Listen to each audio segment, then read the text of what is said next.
What's even more surprising to me is that somebody saw the first Fantastic Four movie and let that same guy write the second one. No.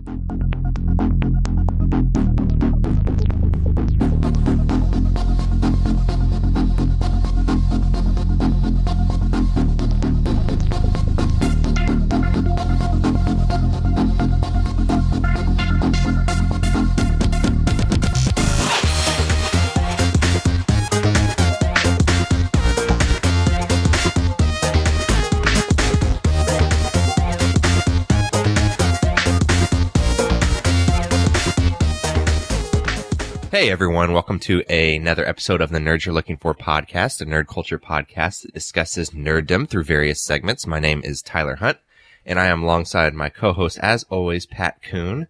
How's it going, dude?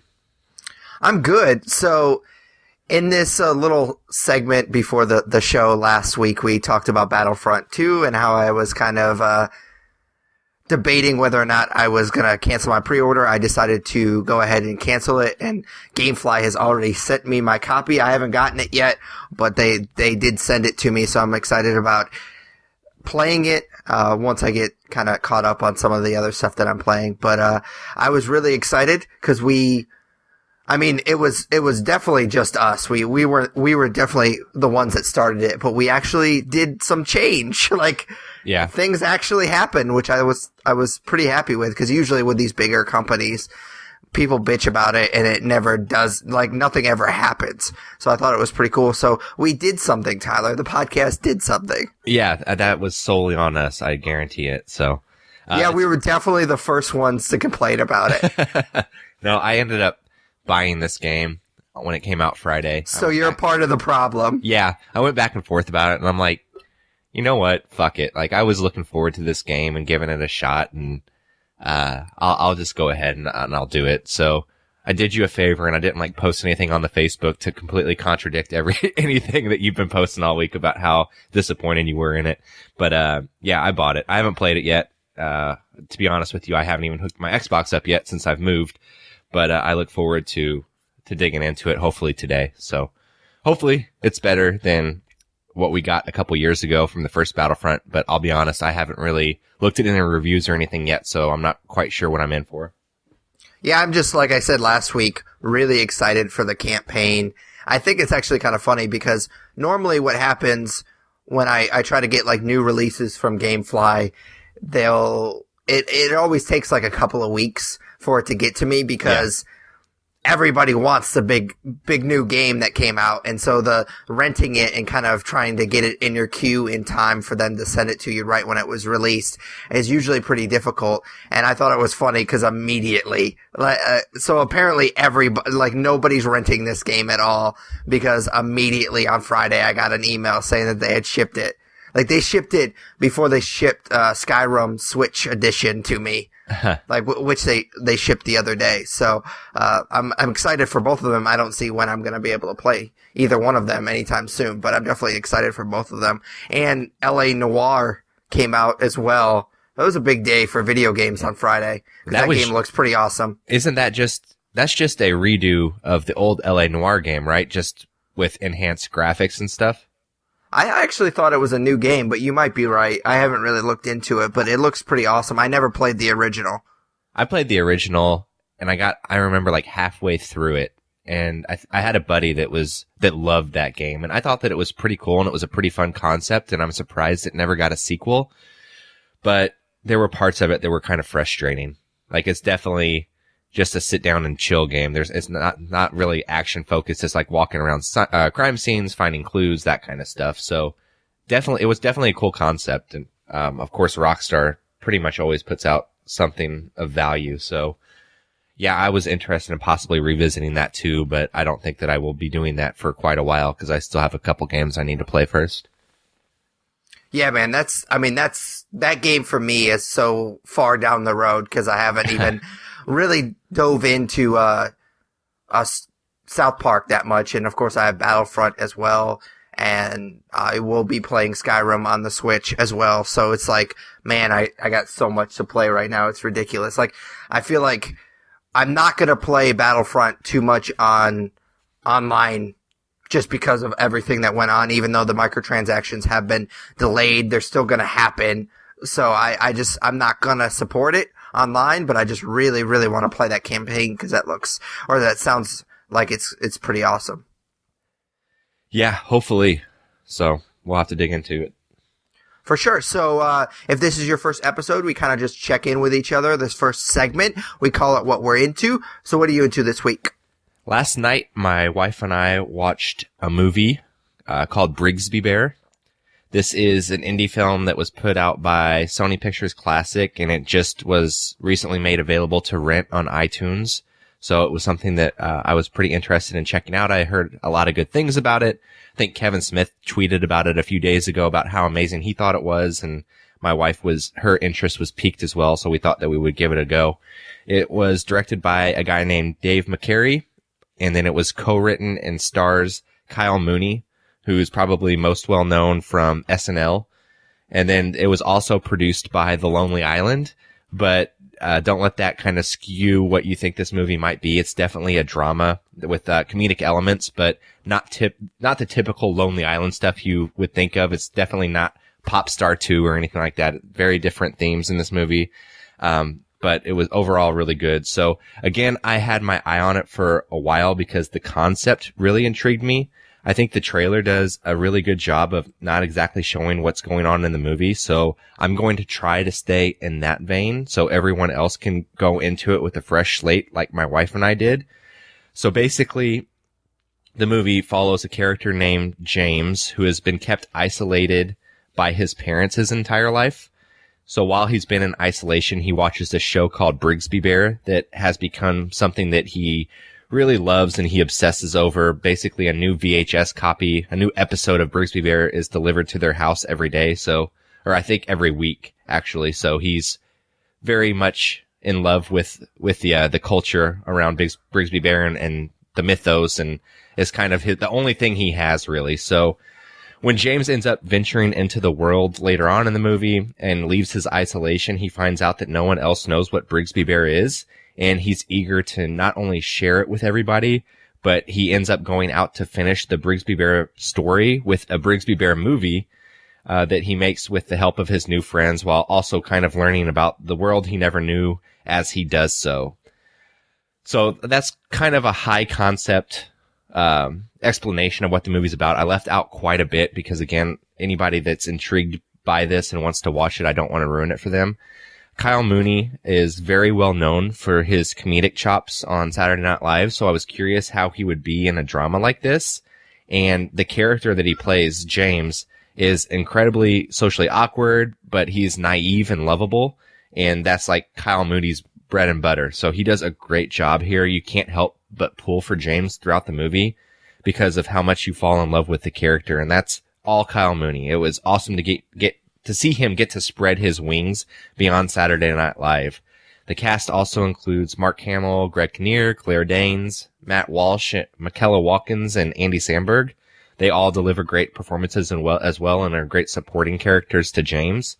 There's not too much else I can really say without ruining plot points, but the trailer for this movie credits it for being a celebration of creativity, and that's exactly what it is. It's definitely a drama, but it will help. When you get done watching this movie and when you leave it, you will feel very happy and very hopeful, and it was kind of a breath of fresh air, just something that I've never seen anything like it before, so I can't recommend it enough. Yeah, this movie has definitely intrigued me. I saw something, I think it was probably something that you mentioned with Kevin Smith tweeting out about it. I think he mentioned something in a while back as well when it was still like in its select run in theaters. So I definitely have been trying to get a hold of this movie. I wasn't aware that it just came out on video on demand, so I definitely have to check it out. It sounds really interesting. Obviously, I mean, that seems like a very like indie film type of concept, but definitely in the best way possible. I'm also kind of intrigued by the idea that it's this drama, and SNL usually doesn't do that type. Like when you're an SNL alum getting your first movie, I'm assuming it's his first movie.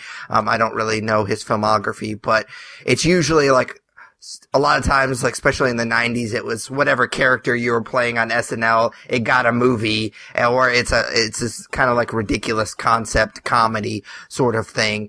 And to find out that this is his, I'm assuming again, his first movie, and it's this drama, this weird indie drama, I think that's really cool, because I don't think a lot of SNL cast members or alums get a chance to do that type of movie, just because when you're SNL and you kind of have that, I don't want to say stigma, but you kind of start getting typecast a little bit when you try to branch out. And a lot of times these movie studios aren't going to allow you to do stuff like this. And I think it's pretty cool, and I would definitely want to check it out and support it. Yeah, man, it's really awesome. So what are you into? I am into something that is been around for a long time. It's an older show that my wife and I just started binge watching. I'd heard a lot of good things about it and has always kind of been on my radar. And that is Twin Peaks, which of course is created by David Lynch and Mark Frost. Lynch is definitely the more well-known of the duo. But I learned this after I started watching the show, that Mark Frost actually wrote the two Fantastic Four movies. Not the most recent one, but the two, I don't want to say original because it was that really shitty Fantastic Four movie forever ago. But yeah, the two that I am aware of, the two original that I am aware of. So I just thought that was, I thought that was a weird pull. Like somebody that co-created this weird Twin Peaks show got to write both of the Fantastic Four movies. What's even more surprising to me is that somebody saw the first Fantastic Four movie and let that same guy write the second one. I'm not super familiar with David Lynch's work. I was looking this up after we started watching the show. He doesn't do a lot of feature-length films. Like, I figured he was like this famous director who does films all the time, and he does actually a lot of music videos. So I was kind of surprised about that, and he also does a lot of short films. He definitely has this reputation for doing super weird stuff. So other than that, I didn't really know what to expect. I assumed that Twin Peaks was going to be weird, and it definitely is that. But I've heard this a few times, that it's like one of the best shows of all time. Like, I'd heard some really good things about it. So, I had pretty high expectations for a show that I really didn't know anything about. And it's definitely, now that I've watched at least some of it, I think me and my wife are like halfway through the second season. It's definitely a case of my expectations kind of getting the best of me, because I kind of, judging by what I had heard going into the show, I definitely kind of expected to almost kind of fall in love with it, similar to the way I fell in love with the X-Files. I watched that show under kind of similar expectations and similar circumstances. I never watched it when it aired originally. I had some really high expectations for it because I'd heard some really good things, and I really fell in love with the X-Files. This show, not so much. Like, it's definitely a good show, but I don't know. It didn't hook me like I expected it to. The murder mystery in this show, and I heard when it first came out, was like a big deal. But for me, now that we're decades away from when the show aired originally, for me, I just feel like we've seen this type of murder mystery before. It's a pretty straightforward, as far as that aspect of the show goes. This show is definitely not straightforward at all, but the murder mystery aspect of it is nothing really that special. I think that they thought that was going to hook audiences more than it definitely hooked me. I don't know when the show came out. Like I said, I think it was a pretty big deal, but for me, it didn't really hook me that much. I think it may have been better to kind of go the route of X-Files, where it's not necessarily Monster of the Week like that show did, but kind of have different cases, and maybe having this overarching story with Laura Palmer, which is the murder that they're investigating. I didn't mention that before, but I just think that having that be the only thing that they're trying to solve, and it not being all that intriguing to me, is kind of disappointing, definitely. I don't know. I kind of keep going back and forth though, because it's happening in this small town. And so if they kept having these murders in this small town, I think it would get kind of ridiculous as well. So maybe that's kind of what they were going for. But for the most part, the murder necessarily isn't the most important thing about this show. It's just kind of the catalyst to get this FBI agent into this small town. It's more about this crime conspiracy that's going on. And it's definitely, that aspect of the show is definitely much more interesting to me than the murder. But ultimately the best part of the show is kind of the characters and the offbeat humor. It's definitely a really, really weird show. It can be over the top for sure, but I think they were kind of going for like a soap opera type of show. Like it's definitely over the top, and there's several moments, usually within the same episode, where my wife and I will just be sitting on the couch and we'll just kind of look at each other like, did that really just happen?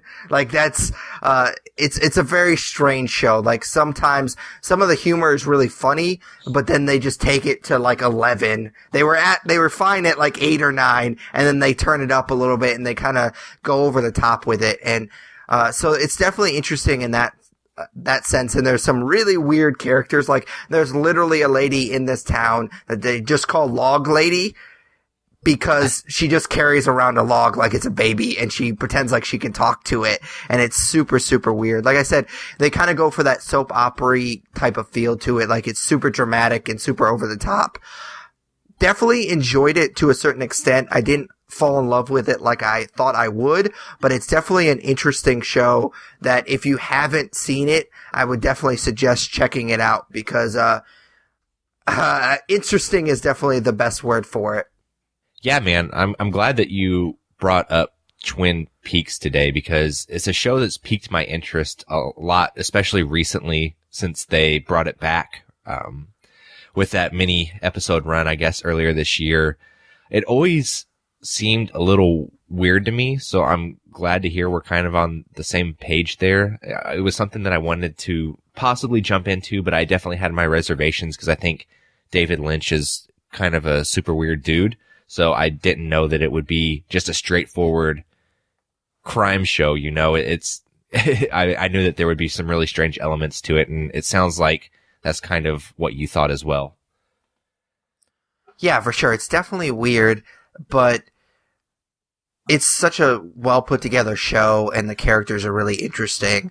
Weird, but definitely interesting. So I would suggest checking it out, but I would just kind of keep your expectations in check. It's definitely something that I wouldn't necessarily like run out to watch or anything like that. Obviously, it's been off the air for a long time, and I'm just now getting around to it.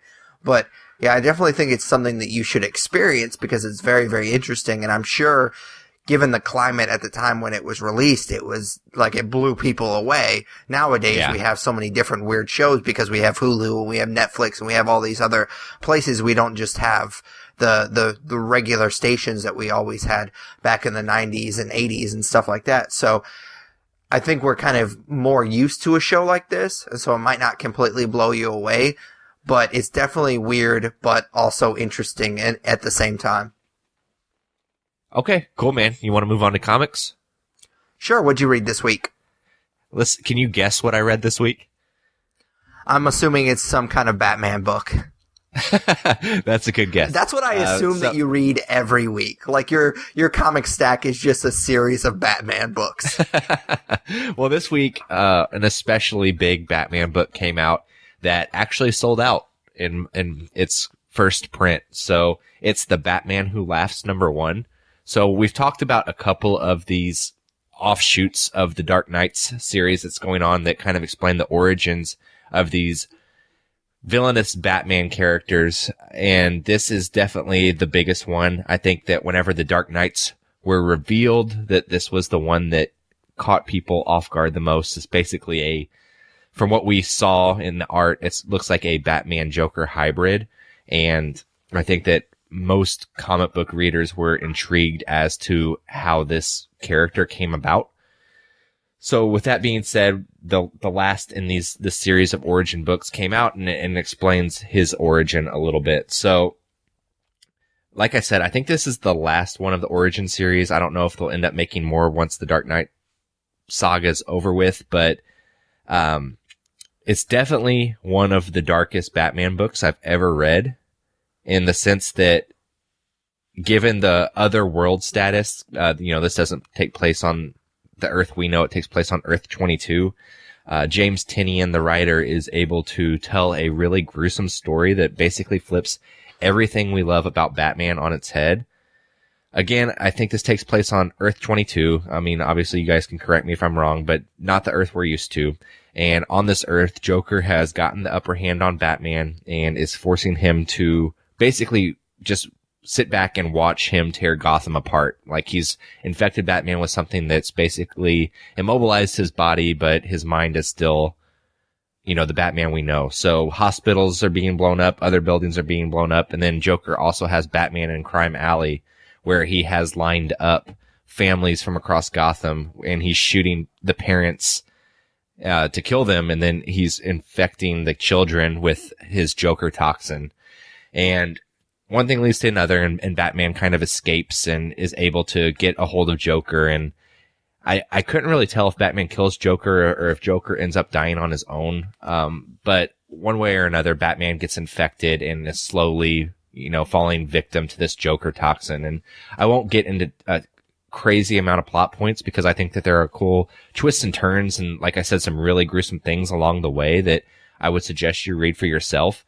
But as the story progresses, and it's basically Batman ends up becoming the Joker, but with the mind of Bruce Wayne. So like the very methodical and very intelligent mind of Bruce Wayne. So it's basically a hybrid of the two characters that we end up with, and the things that he ends up doing with that power are pretty crazy and pretty shocking. And of course, he ends up coming to our Earth in the Dark Knight's Metal series that we're currently following in the main storyline. So again, I don't want to give too many plot points away so that you guys can be as shocked as I was as you turn the pages and see some of the things that Batman forces characters in this world to do.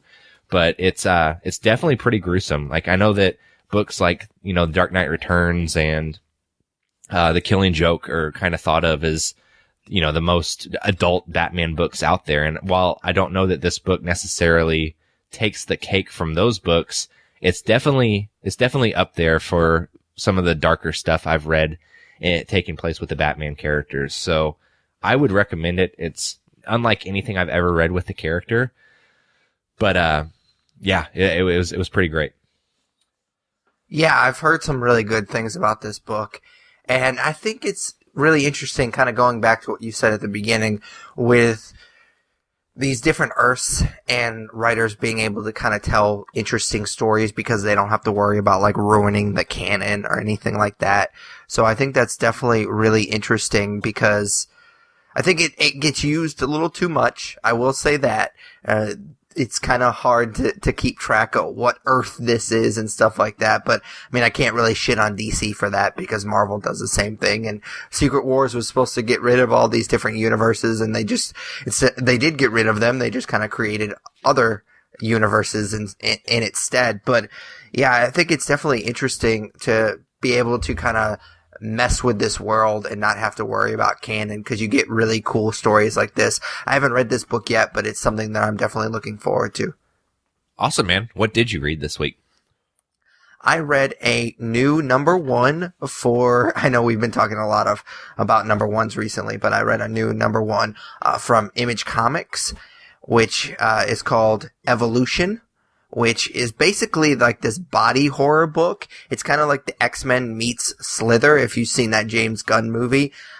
Basically, the concept is that people are starting to evolve, but instead of kind of getting superpowers like you would see like in the X-Men and other comic books, they're kind of starting to evolve into these like monsters. And I was really kind of intrigued by the concept, but I wasn't quite sure if the writers were going to be able to pull it off. And I say writers because there's 4 of them on this book, which I was super nervous about because with 4 writers, I mean, that's a lot. Like a lot of times you might get like 1 or 2 on a book and then you're like, oh, well, they're just writing partners, whatever. But there's 4 on this book. And sometimes that can be troublesome because there's not that clear direction and they all have different styles and sometimes they don't necessarily mesh all that well. But I actually thought that it was kind of a cool thing for this particular book because as of right now, at least just the first issue so far, it's one of those books that it's happening all over the world. So we're kind of seeing a couple of different people dealing with the same thing. And so it was definitely interesting. And I don't know, obviously, if that's how they split up the work. Like, you take this person, you take that person, you take that person. I don't know if that's how they wrote the story or not, or if they all kind of just collaborated on each story. But it seemed logically that that would probably be the easiest way to kind of divide the work. And so I never really noticed if there was a different style or a different kind of concept. I think they definitely, if they did kind of collaborate in that sense, I think it definitely worked well. It definitely meshed because I didn't notice anything while I was reading it. And it's a really, really solid number one. I think it's a really kind of cool concept. I'm definitely a fan of that body horror genre. I think it's definitely interesting, and you can go a lot of different ways with it. This book does a good job of kind of getting us invested in the story and getting us invested in these characters, but it doesn't really blow its load too early. And I think that's kind of the perfect way to do a number one. The artwork is really, really cool. It definitely, the style of artwork definitely fits what's going on in the book. And they definitely draw these kind of monsters, like these people turning into monsters. It looks really, really cool. So like I said, it's an Image comic, so you're definitely going to give it a longer leash than you would any other just like independent publisher. So I'm definitely going to stick with this book because I think there's enough in there that is just really, really interesting. I'm curious to see how these writers kind of come together. Like, I don't know how they're writing these stories, if eventually it's going to stop being one of those books where there's not these 4 different characters across the world. It's just going to be just kind of come together, and maybe their writing styles will clash at that point. But I'm definitely intrigued by this book, and I'm looking forward to kind of seeing where it goes from now on. And actually, I think it's coming out. The second issue is coming out in a couple of weeks, so it's not like I'm going to have to wait all that long to see if they can kind of keep up this good work. Yeah, man, that sounds really awesome. That sounds like something that interests me quite a bit. So maybe whenever I get caught up on some of my giant stacks of comics, it's something that I could look into picking up because it sounds pretty interesting. And like you said, body horror is something that's always kind of piqued my interest. I don't know what it is about body horror, but it's something that's always left me unsettled. So definitely something that I might want to check out. For sure. Once you get caught up on all your Batman books. Well, that's the one thing is I typically stay pretty caught up on my Batman books, man. You know how I am. Yeah, we all know how you are. All right, you ready for some nerd news? Yeah, man. All right, so this first story I think is pretty interesting. I don't know that it's something that we've talked about on the podcast yet, but basically Universal had to decide what Get Out was going to be nominated as, or, you know, thrown into the pool to be nominated as for the Golden Globes. And they ended up choosing musical/comedy for that movie. And I think that it got quite a bit of a critical reaction from fans of the movie. And Jordan Peele put out a statement saying that, you know, as long as the movie's getting recognition and it's getting people talking, that's what he set out to do. So he doesn't really mind that it's under the musical comedy genre.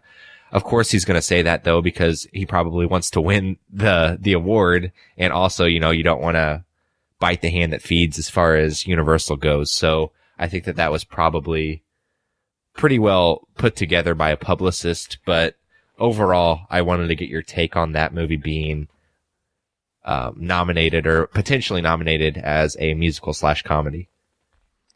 Yeah, I really like the fact that the Golden Globes distinguish between the categories, because I think that movies get nominated that wouldn't normally get nominated. I know that people have bitched about the Oscars in the past, rightfully so, because some of these really great comedies don't get nominated, but they do get nominated in this particular category for the Golden Globes. But we've talked about this before, like that comedy musical category is kind of a shit show. Like, they don't always nominate comedies and musicals. Like, it's kind of a joke amongst the movie nerds that, I mean, they hardly ever get that right. And so the fact that it's getting nominated or potentially getting nominated for a comedy and musical, I mean, it's not off par from what we've seen in the past. Like, I mean, there's been category. I mean, there's been years where, I mean, I want to say, wasn't The Martian nominated for a comedy musical, and I don't see how that's either one of those things. So it's just it's kind of a shit show as far as the nominations, but I'm glad that they have this other category, so some of these movies that wouldn't normally get nominated kind of get left off the ballot like they do at the Oscars do get nominated. But the fact that they're trying to go for comedy musical is a joke. It's probably the funniest joke. It's funnier than any joke in that movie. But, yeah, I thought it was kind of weird. I saw that story and I almost posted it to our Facebook, but I figure I would, leave something off every once in a while so we would have something to talk about for Nerd News. I appreciate you basically making a scavenger hunt for me where I have to go through the news and find stuff that you haven't already commented on. See, that's the thing. I don't really go too much into each thing, and you also don't give your opinion either. So it's a give and take, man. I mean, if you still want to talk about something I posted, feel free, because I'd still like to hear your thoughts on it. Cool, man. No, that makes sense. So this next one was interesting to me because I love the character, but I don't know that the character can carry its own movie. So Sony is basically trying to blow its load with every Spider-Man character that they have the rights to as far as standalone movies go. And now they are gearing up to make a Morbius, the Living Vampire movie, which, again, love the character, but I don't know. Same thing with my reservations around Venom, but even maybe more so with this character. I don't know that you can make a Morbius movie on its own without Spider-Man. Because at the end of the day, it's a Spider-Man villain, and you have to have that hero-villain dynamic, I think, for it to work. Yeah, that's actually kind of what I thought when I first saw it. Like, that was my initial reaction. And then the more I thought about it, from what I understand, and this could be completely bullshit, I have no idea. I mean, they could just be coming out with just whatever, just to kind of, just defend the Venom movie. But from what I understand, the Venom movie is going to be, at least what they're trying to do, is kind of more of a horror type of movie, like a horror superhero movie. And we've heard that Kraven the Hunter might also get its own movie as well. And Morbius now might get its own movie. And it would be kind of cool to have this like Sony Spider-Man horror universe thing that they seem to be wanting to make. And so that would be really, really cool. Now, I don't have any faith that Sony can pull it off, because they had so many chances with Amazing Spider-Man and Spider-Man 3, and they couldn't pull those off. So I don't know if I necessarily have faith that they could pull it off, but I really think that if that's what they're going for, that would be really, really cool, because I think they've picked the right characters to do that with. But I don't know if, like I said, they'll be able to pull it off. Yeah, I have zero faith in Sony. Like, the only thing that they've done with the Spider-Man character that's been great was in partnership with Marvel. I mean, you could say that original Sam Raimi trilogy has its high points, and it definitely does, but that was a long time ago. And since, those first two movies of that trilogy, they've basically shit the bed with the character. So, yeah, zero faith from me. Fair enough. I mean, I completely understand that, but I'm definitely intrigued, and I'm a huge Spider-Man fan, so I mean, I'm gonna go see these movies no matter what. And I think Morbius is a very interesting character. Like you, I have my reservations that he can carry his own movie, but if they're kind of doing this horror superhero thing, I definitely think they picked a good character to give a movie to. Cool. So speaking of a character, picking a good character, I guess, to give a movie to, this is kind of like the what the fuck news of the week for me, because this is so out of left field. I'm not quite sure what to think about it. So I guess Fox is potentially developing a multiple man movie with James Franco set to star. And out of all of the characters from that universe, like multiple man, really? Yeah, it's super weird. Like, he's not a very well-known character. He's kind of a weird character. And, like, I thought the casting was pretty cool. Like, I mean, I didn't even know that they were even working on this movie, because I think they're definitely scraping the bottom of the barrel if they're doing a multiple-man movie. But, I think they picked a good guy. I think he's a talented actor. He's a weird dude. He likes to pick his projects. He does very strange projects. So it kind of makes sense in that kind of casting. I think that definitely makes a lot of sense, but yeah, they're definitely scraping the bottom barrel with this character because I don't think it necessarily can hold its own movie. Yeah, I can definitely understand, characters like Gambit getting their own movie, but when you get to Multiple Man, like, I don't even know that would do great at the box office. Like, it's not a very well-known X-Men character, so we'll see, man. This last one is kind of a segue to our main topic, but of course, it seems like it's been talked about for a year now, like whether or not Ben Affleck's going to keep playing Batman or not. And there's been a lot of hearsay and a lot of things come from him and a lot of things have broke just on the news cycle. And now word is that Jake Gyllenhaal is Matt Reeves' pick for Batman should Ben Affleck decide to step away, which I think that is looking more and more likely given the interviews he's done and just given, I think, the current climate of what he's wanting to do. So I'm interested to hear what you think about Jake Gyllenhaal potentially taking up the mantle. For me, like, I'm all on board with it. Like, I think Batman is just, we've said it before, he's one of those characters that it doesn't matter who's under the cowl. The character is bigger than the actor, no matter who they get to play it. And for me, obviously being a huge Batman fan and, this character meaning quite a bit to me, like if there's an actor playing it whose heart isn't in it, then I say good riddance and, fuck yourself because, I want somebody behind that cowl that cares about the character as much as I do. So I don't know that is Jake Gyllenhaal. I don't know what his thoughts on the character is or if he would do this for a paycheck or what it looks like there. But, as far as Ben Affleck stepping away, like I would not lose any sleep over it. And I think Jake Gyllenhaal is a great actor and could fill the spot if needed.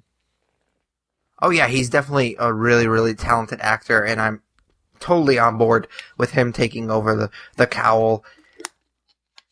As far as Ben Affleck is concerned, and we'll definitely get into that in our next segment with our Justice League review, he's definitely a big part of what I'm going to talk about, at least as performances are concerned. But, yeah, I just don't, I don't know, he seems like he's a guy, at least from, all we have is hearsay. So, Kevin Smith kind of talks about him as being a big comic book fan, and it just seems like he's a big Batman fan. And then we keep hearing these rumors that he may or may not continue, and his heart may or may not be in it. I don't know. It seems really, really weird. And I don't know if it's necessarily maybe that the movies aren't that good, and maybe he's kind of distanced himself a little bit because of that, or maybe he's much more into directing than he is acting at this point. I don't know. But Jake Gyllenhaal is definitely a much more talented actor than Ben Affleck, so it wouldn't necessarily bother me if they switched it out. And it wouldn't necessarily bother me that much as far as like, oh, well, they're just going to be the same person, like in the same universe. Like that doesn't necessarily bother me because we've seen that with James Bond and we've seen that with past Batman movies too. So I don't think that necessarily matters all that much either. It would suck because I don't know. It would be kind of a bummer, but at the same time, if your heart's not into it, then get the fuck out.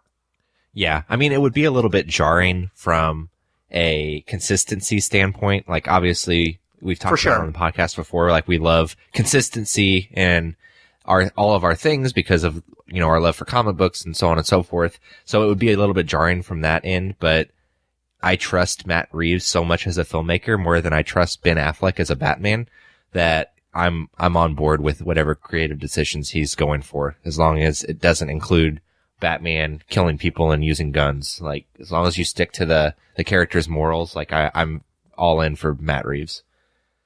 Yeah, it seems kind of weird that Jake Gyllenhaal would sign in for this. I don't know if there has even been talks, or maybe this was just something Matt Reeves put out there. But after Prince of Persia, I would assume that he's staying as far away from these big blockbusters and kind of franchises as he can get. Yeah, I'm sure that the truckload of money that they back up to his house won't hurt. Oh yeah, for sure. So let's just jump right into a Justice League, unless you had anything else that you want to do for Nerd News. No, man, let's do it.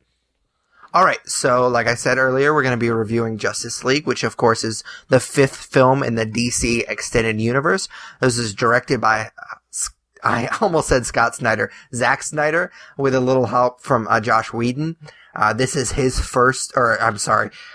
is Snyder's 3rd film in the Extended Universe. It's following the death of Superman in Batman v Superman. Batman, now inspired by Superman's sacrifice, begins to form a team of metahumans to help fight an opposing threat. So if this is your first episode, I have not been shy about my distaste or my dislike of the DC Extended Universe. So I certainly had my reservations about this film, to say the least, going into it. Like we've mentioned before on the podcast, though, we want all the films that we go see to be good. I mean, especially a comic book film, I'm definitely going to be rooting for, and I want to be especially good because I think the genre itself gets shit on a lot by other critics. So I am always going to be rooting for a comic book film.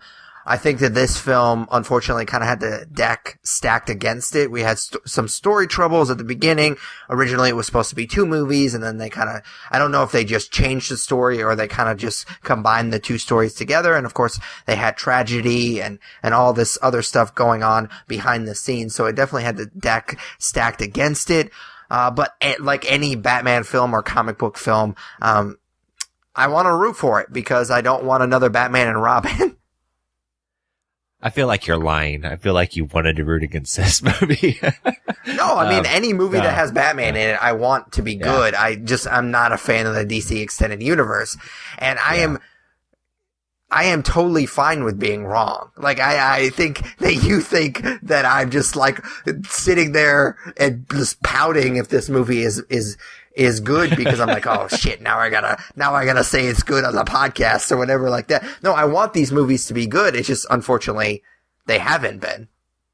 Yeah. And I think that for me, and if you go back and you listen to our Batman v Superman review, or if you go back and listen to our Suicide Squad review, I'm definitely the more forgiving of the two of us. And I think that has to do with, once I get out of these movies, like, I want them to be good so bad that I force myself to, I will it in my review of the movie. So I've definitely been the more forgiving of the two. And then I end up going back and revisiting these movies at a later time and saying, oh, well, you know what? Actually, that probably wasn't very good at all. So, I went into this movie, honestly, like for a Batman movie, like I would usually be super excited about it.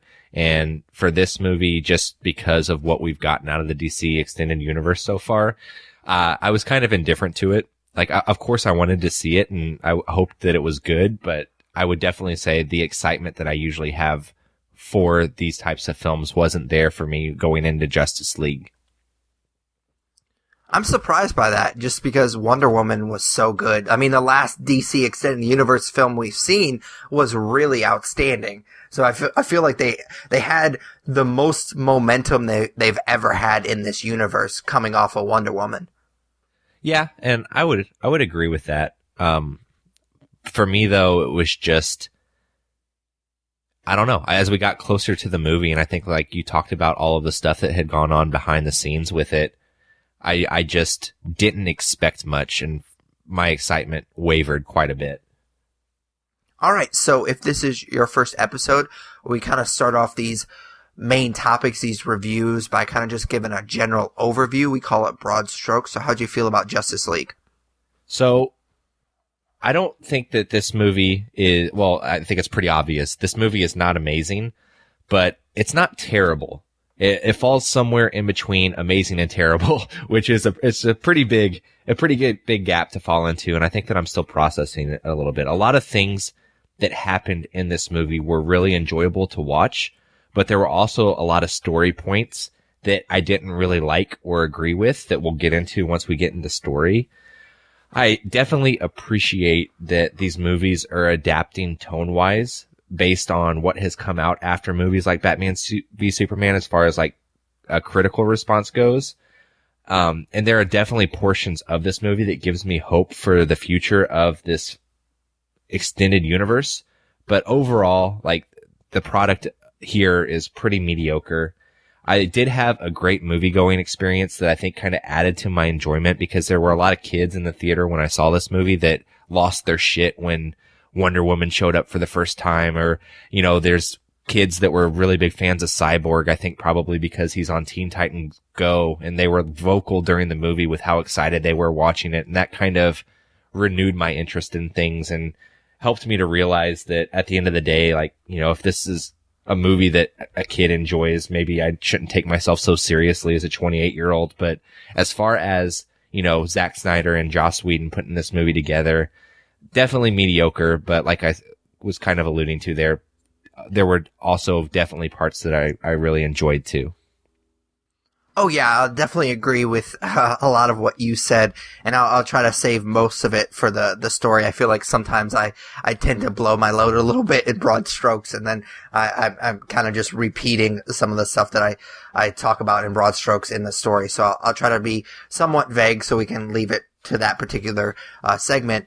Like I said before when we were kind of talking about our expectations going into the film, I am not a fan of the DC Extended Universe. I'm really kind of much more of a fan of Marvel than DC, kind of across the board. I will say that DC kind of owns TV as far as I'm concerned right now, because I'm not a huge fan of what Marvel's doing on their TV side.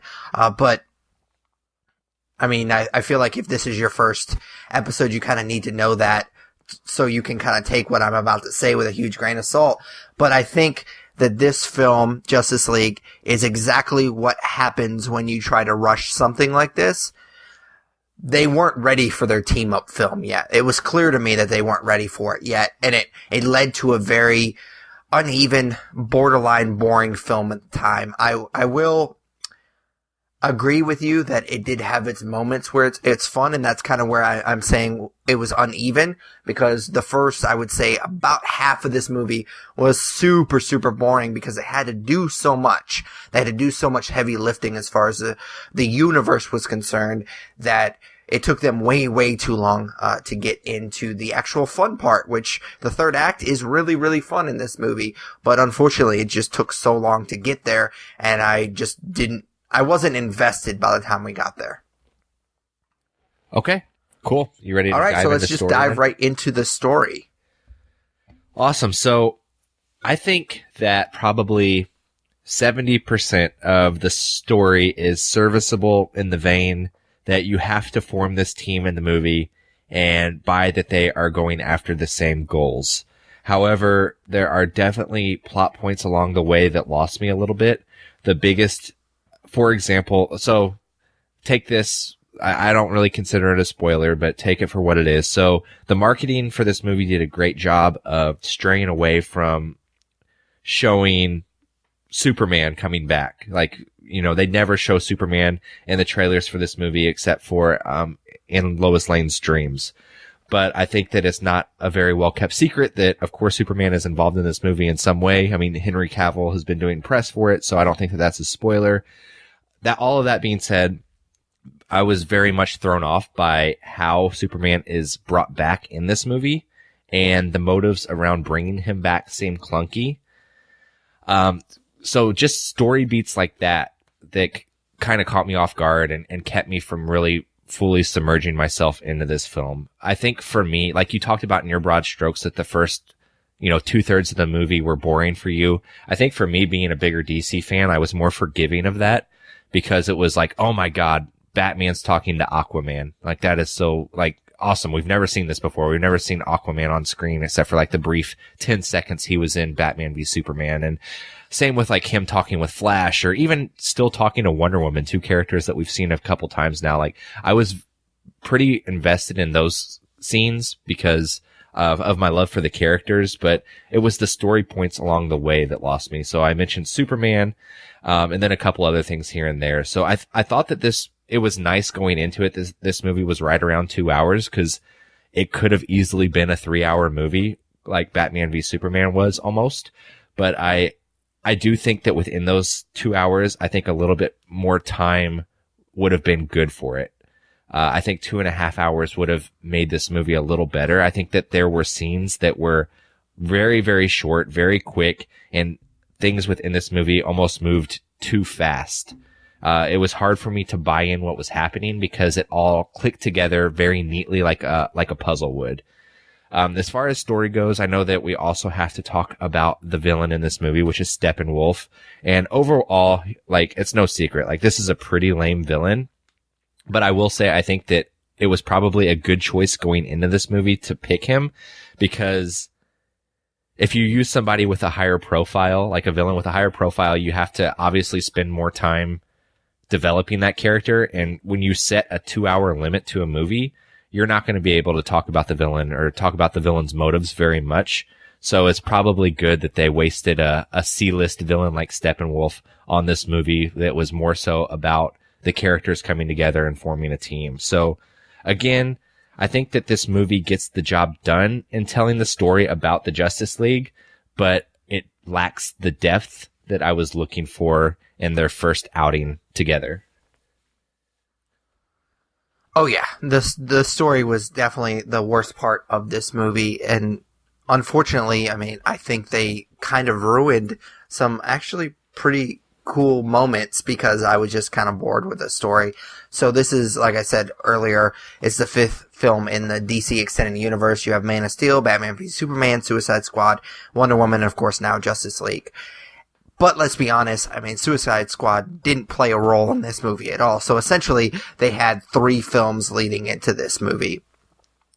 There's 6 characters in the Justice League, but only half of them we've really ever seen before. I mean, unless you count, like you said, the 10 seconds you see each of the other ones, before in Batman v Superman. And one of those 6 is technically dead at the beginning of this movie. And so like I said, it kind of a little bit in broad strokes, the beginning of this film had to do so much of the heavy lifting when it comes to this universe and kind of introducing these characters that they spent a ton of time doing that and kind of bringing the team together when they could have easily, my thing is this could have been, this time slot or this release date could have easily been like the Flash movie. Get one more character in there, give one more character their solo film, try to expand the universe a little bit more, and then this could have been their May release next year.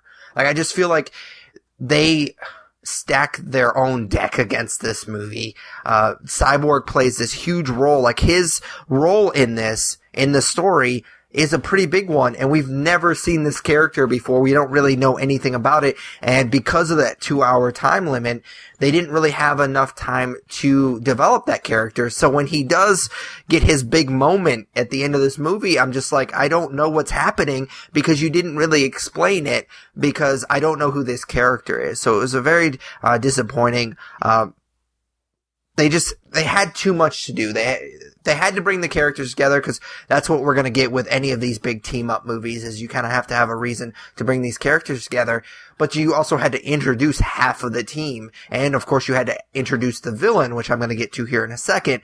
I completely agree with what you said about the villain. But I just think that it was a way, way too much to ask, considering everything that was going on with this movie, to kind of bring all of these pieces together seamlessly. I don't think that they had enough to work with, especially with the villain. So we've shit on Ronan from Guardians of the Galaxy, but I think there is a new king of the shitty comic book villains, and that's Steppenwolf in this particular movie. He's just so one-dimensional. It literally could have been anything. Like, I literally said this to my wife as we were driving home. It could have been anyone. You literally could have set anyone in this movie, taken Steppenwolf out, changed the name a few things in the script. I mean, it could have been Darkseid, it could have been Black Manta, it could have been anyone, and you would have barely had to change the plot at all. He was literally just a plot device in this movie. And I think I agree with your point about the villain, because I never really thought of that.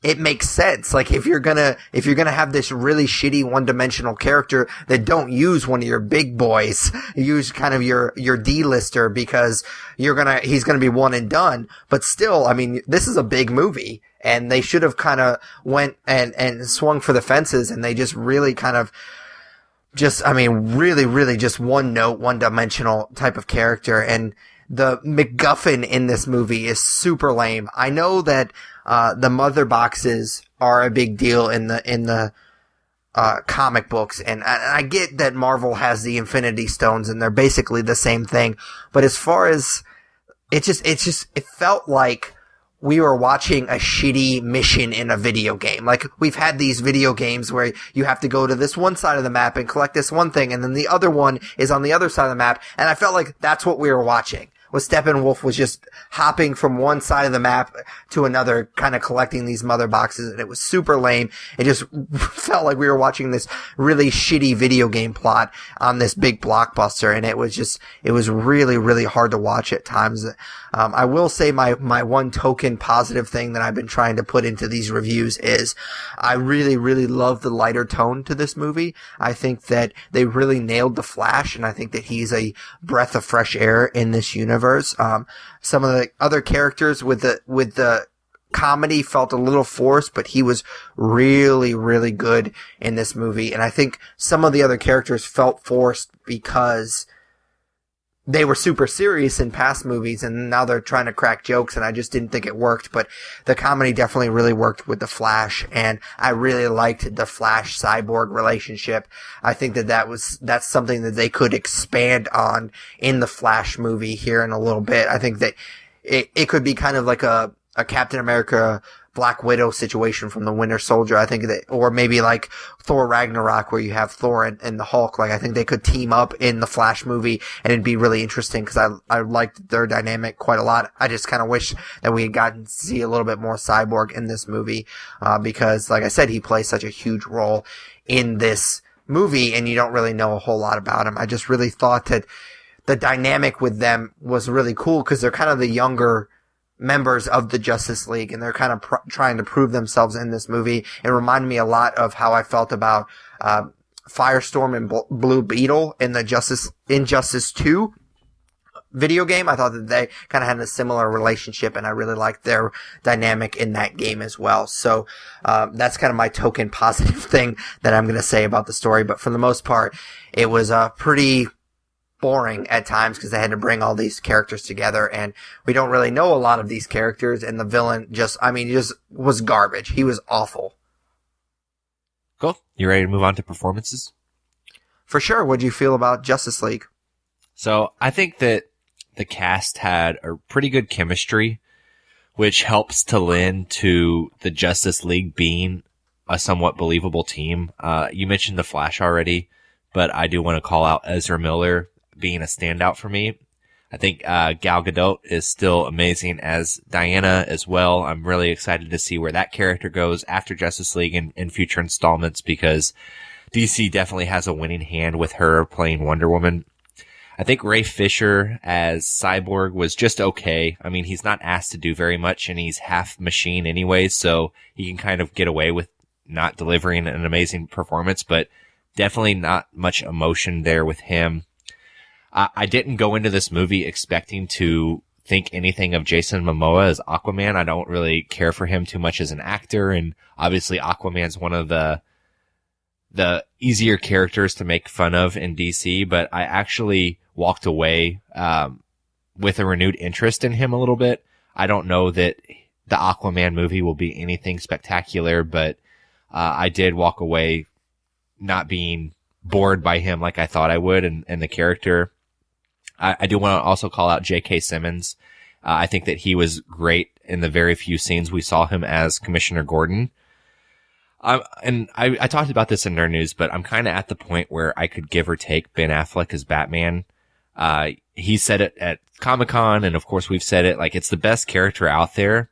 But if you phone it in like he did throughout this movie, I just don't want you portraying my favorite character in pulp culture. So I think that there were scenes where he did fine, but then I think that there were other scenes where you could kind of tell he was just reading his lines and wanting to get out of there. But those were probably the scenes that were reshot or part of reshoots. So yeah, I'm kind of at my wit's end with Ben Affleck, but I think that the rest of the cast delivers pretty good performances, especially, like you said, the newbies. I think that you can tell that they really are happy that they get to be playing these characters, especially Ezra Miller. So I'm excited to see where things kind of spin off now that this movie's done and out there with these other characters.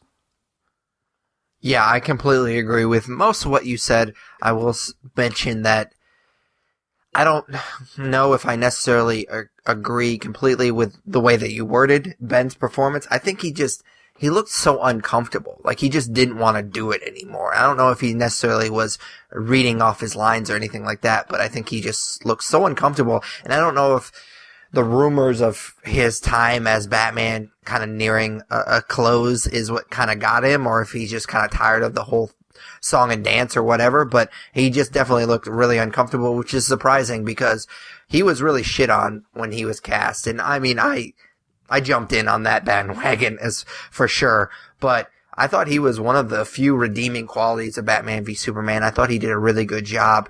And so my first thought after I left this movie was like, what happened? Like, is he just tired of playing the character because of all this other stuff that's kind of surrounding it? But yeah, I just think that he just looked so uncomfortable in almost all of his scenes. I never really saw that fire to play the character like I did in Batman v Superman, because I thought he was really, really good in that movie. Gal Gadot, I guess is how she pronounces it.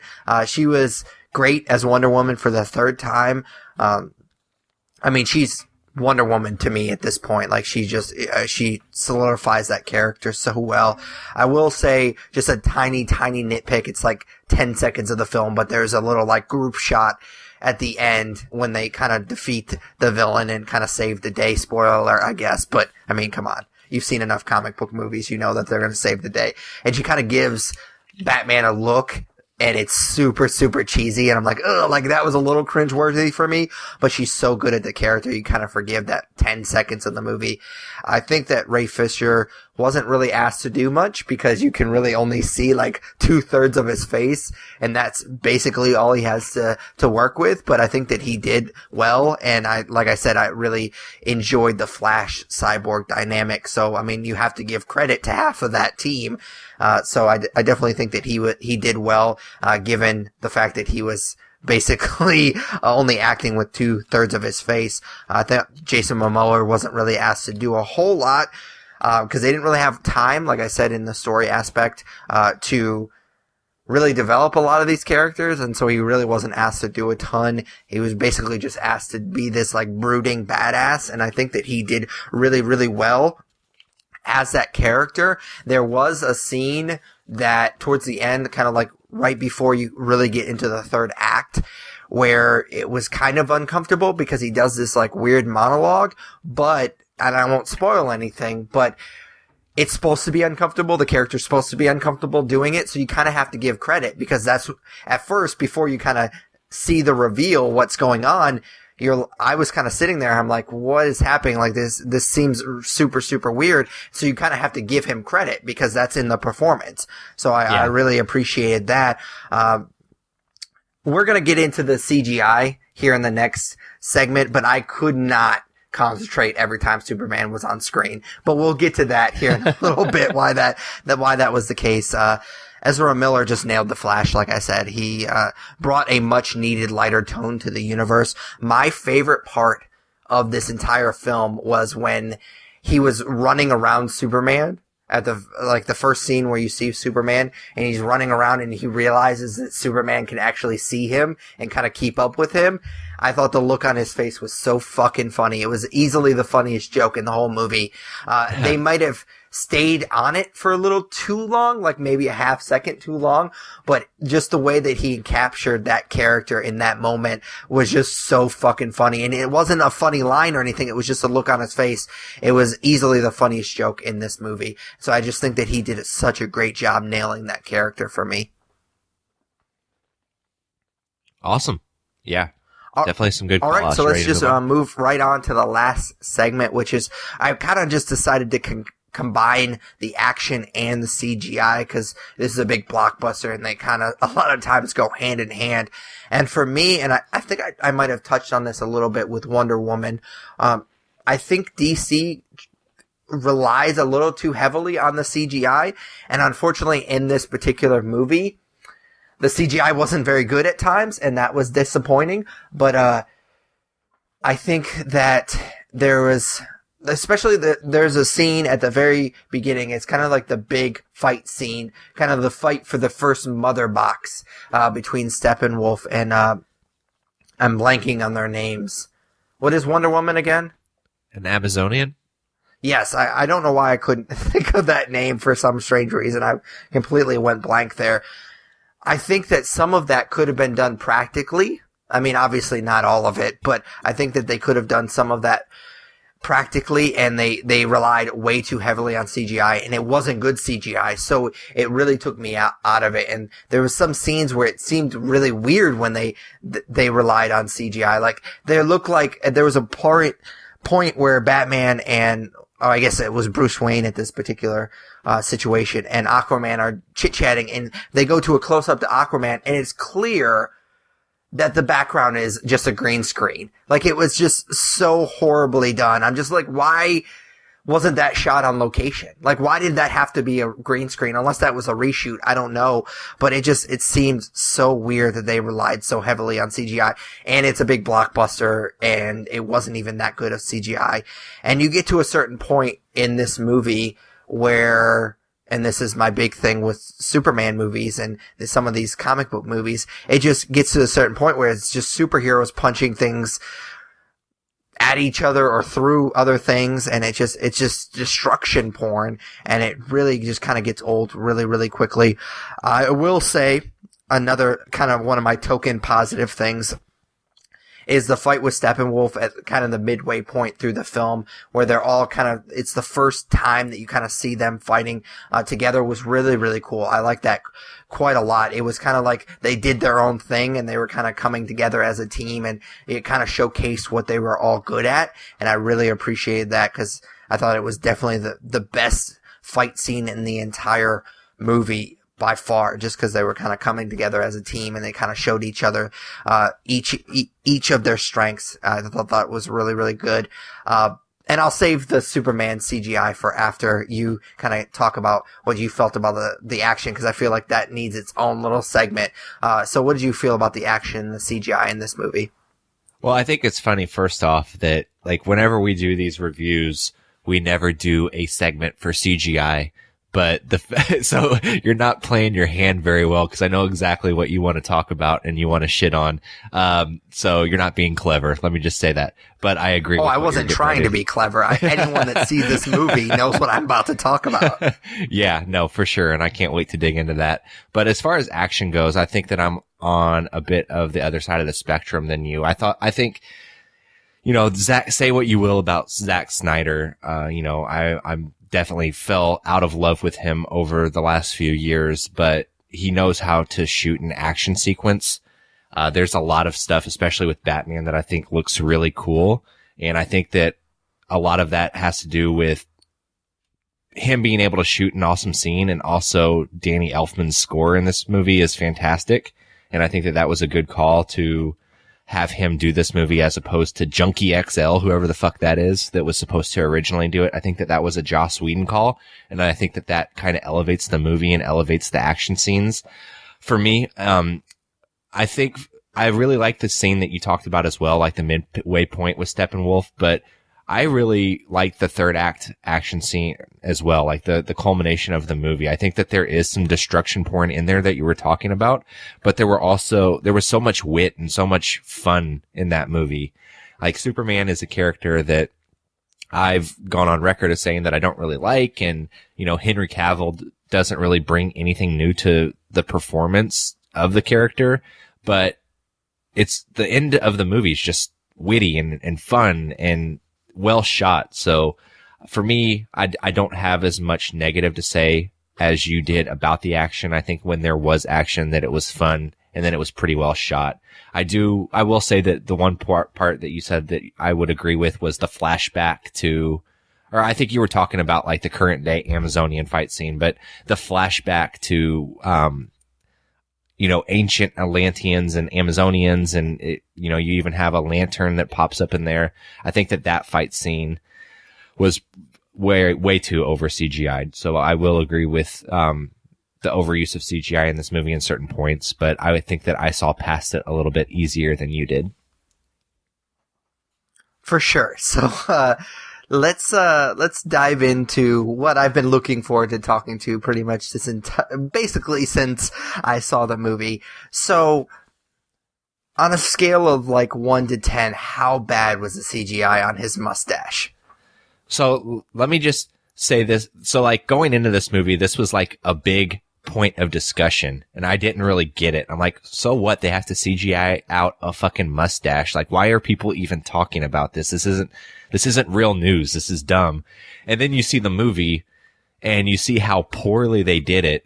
And it's like, oh, okay. So I guess we're not at the point where you can CGI out somebody's mustache without making their mouth look like they have a cleft palate or something. It was very, very distracting. And it was a huge bummer. Like at that point, I think that you just put a beard on him and say that he grew a beard while he was dead or something, and keep the mustache. I know that this was like Paramount's way of saying fuck you to Warner Brothers. Henry Cavill can't shave his mustache for the reshoots. But, yeah, Paramount definitely won in that because Warner Brothers either wasn't prepared to CGI out a mustache or was rushed in doing so to make this film's release date because it looked fucking silly. And it was almost embarrassing to watch them do that. And I don't know if you notice this or not either, but I don't know if they try to just stay consistent throughout the whole movie, but I couldn't pick out a scene where his face didn't look fucked up. So did they reshoot everything with Superman, or did they just try to make it look consistent in every scene that he was in?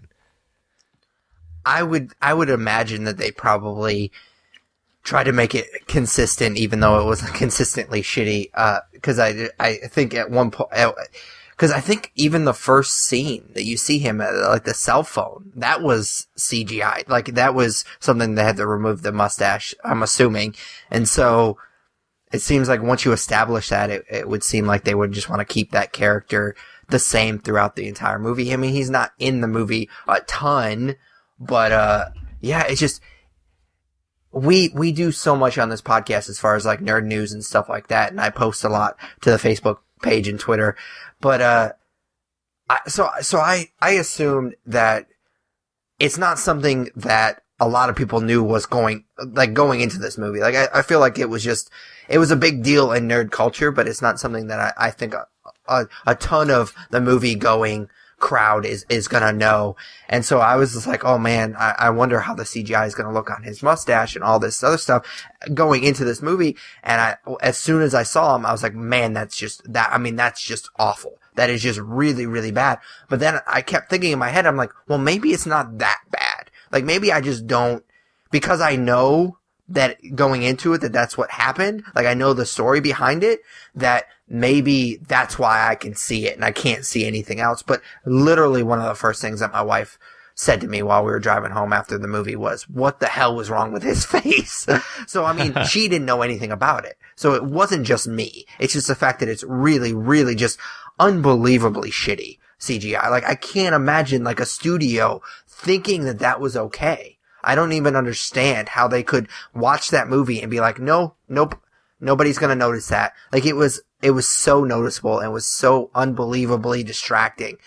Like you said, I couldn't even concentrate anytime he was on the screen. I just looked immediately to his mouth and was like, God, that is so bad. So it took every scene that he was in, it took me completely out of it. Yeah, no, I 100% agree.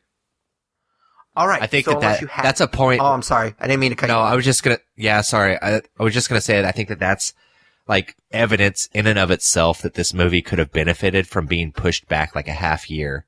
Obviously there was tragedy behind the scenes and there was the big shakeup. And I think that's where you just make the decision to push it back a half year to keep polishing things up, especially with the CGI mustache, because the end result is pretty terrible. Oh yeah, for sure. So, star rating, what'd you feel about Justice League?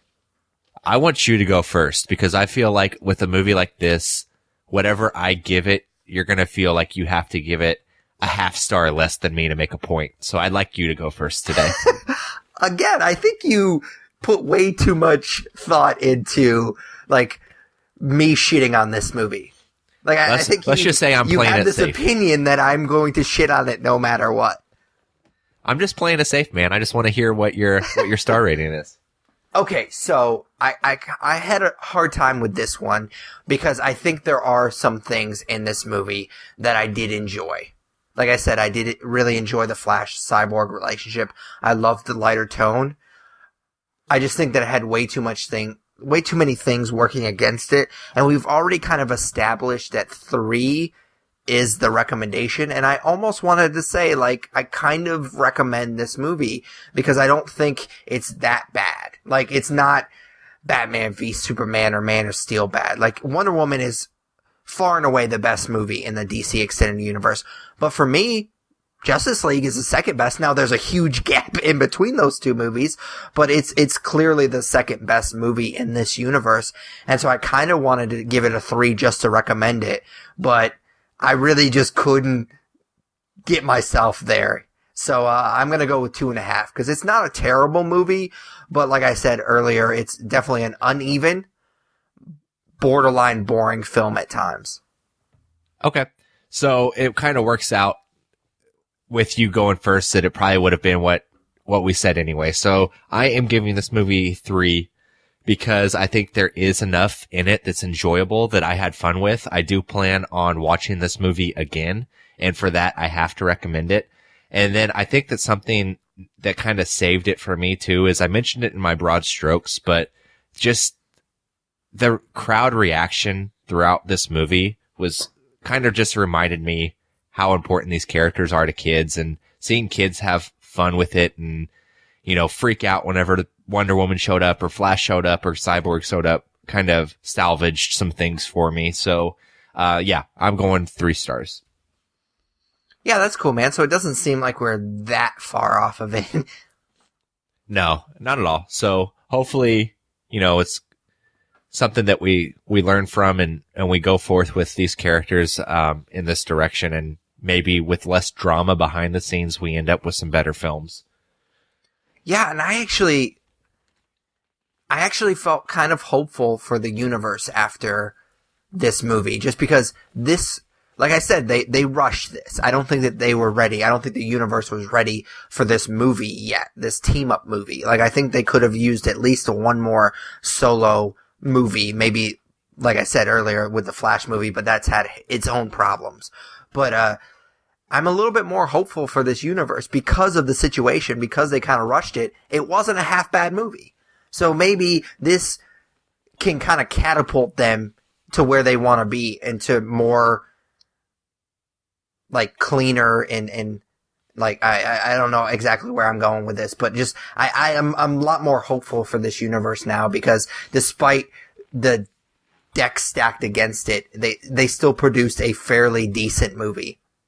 Yeah, I will say that after seeing this movie, I think that honestly, I'm more excited for the Flashpoint movie than I am for the Batman, which says a lot about for sure. how I felt about that character coming out of it. So definitely some good things, but still not quite where we need these characters to be. For sure. All right, so what's nerd favorite this week?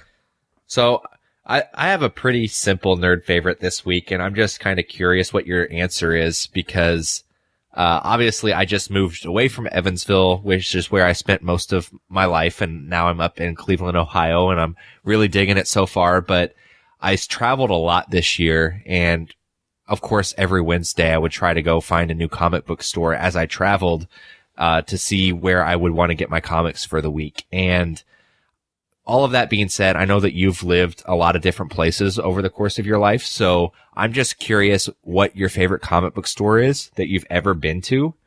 For me, there was a place I went over the summer whenever I was in Cincinnati for a couple weeks called Up, Up, and Away.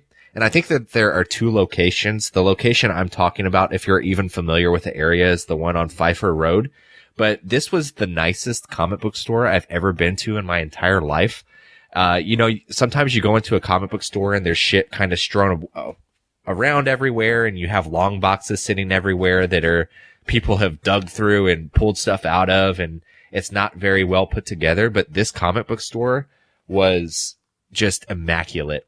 They had glass cases everywhere, like this awesome lighting that highlighted like their array of statues, and the new comic books were set up in this really awesome shelving that really highlighted, and it made you excited to be there, and it made you feel like you weren't in some dump buying a comic book. It made the experience feel really cool, and it made the experience feel really valuable. So for me, it seemed like the comic book store that's had the most care put into it that I've ever been into. So it's one that I definitely want to revisit anytime I go through Cincinnati. Yeah, that sounds awesome. And I've actually had a pretty good track record with most of the comic book shops I've been to. Unfortunately, I've only been to a couple where I used to live in Vegas, and I wasn't really that impressed with them. They're kind of weird places in Vegas because it being the desert, it's like they have to have like sheets on the window and stuff so it doesn't, the sun shining in doesn't really affect the books or anything in there. So it's kind of a weird environment to go to a comic book shop in Vegas. But the one that I'm ultimately have to go with, and it's kind of like a cop-out answer, is the one here in Evansville, Comic Quest. I think we're really spoiled here. I mean, it's the one good thing about Evansville is that we have some pretty cool comic book shops. We have Secret Headquarters, which is more of an arcade than a comic book shop. I would love if that was more of a comic book shop, because they do such a great job, and the guys are really cool in there. They do a really good job with like video games and arcades and stuff like that. But other than that, I mean, their comic book selection is kind of lacking. So I end up just going to Comic Quest most of the time. But I mean, I've been to the shops in Louisville and stuff like that, a few shops, and some shops don't even bag and board stuff for you. And like Comic Quest has always been good about that, and they don't include an upcharge. I mean, they just sell you the books for the price, the cover price. And I think that there's just a really cool little shop that you don't really see in these kind of smaller cities that, like Evansville. So, I mean, their customer service leaves definitely a lot to be desired. And I definitely appreciate the customer service more in Secret Headquarters than I do Comic Quest, but their selection is too good to pass up. And they have a lot of good toys and some tabletop gaming. And they're definitely a cool little shop that you don't usually see in cities like Evansville. I will say that the Great Escape in Louisville on Bardstown Road is pretty cool. I like that place quite a lot, but if I'm not mistaken, I don't think that place bags and boards stuff for you either. So definitely think that we're spoiled here in Evansville with Comic Quest. Awesome, man. Yeah, I would definitely agree with you that we were spoiled by Comic Quest, because I'm quickly realizing that most comic book stores don't do the bag and boards. So definitely on the same page with you there. All right, cool, man. So that's it for episode 165 of the Nerds You're Looking For podcast. Of course, we'd really appreciate if you subscribe, rate, review us on iTunes, Stitcher Radio, basically any good podcatcher you use, we're on it. You can also check out our website, thenerdspodcast.com. Come and subscribe to our YouTube channel. I actually just recently started a couple of weeks ago a new series on the YouTube channel. Tyler has been, used to do some Twitch streaming, and I wanted to start doing some YouTube streaming. So I've been doing every Saturday night. I've been sitting down and playing Call of Duty World War II on veteran difficulty. And so that's been a lot of fun. So definitely subscribe to our YouTube channel so you can check that out. You can check out our Twitch channel that I just mentioned. Tyler should be starting his weekly stream again. I know that's something that he's been talking about for a little bit now that he can get kind of settled into his new house and get set back up. You can follow us on Twitter and Instagram. They're both at The Nerds Podcast. Like us on Facebook. Follow us on Google+. Email us at thenerdsyou'relooking4@gmail.com. And, of course, vote for us for Podcast of the Month at podcastland.com. For Patrick Kuhn, Tyler Hunt. we are The Nerds You're Looking For. Take it easy, guys. Later, guys.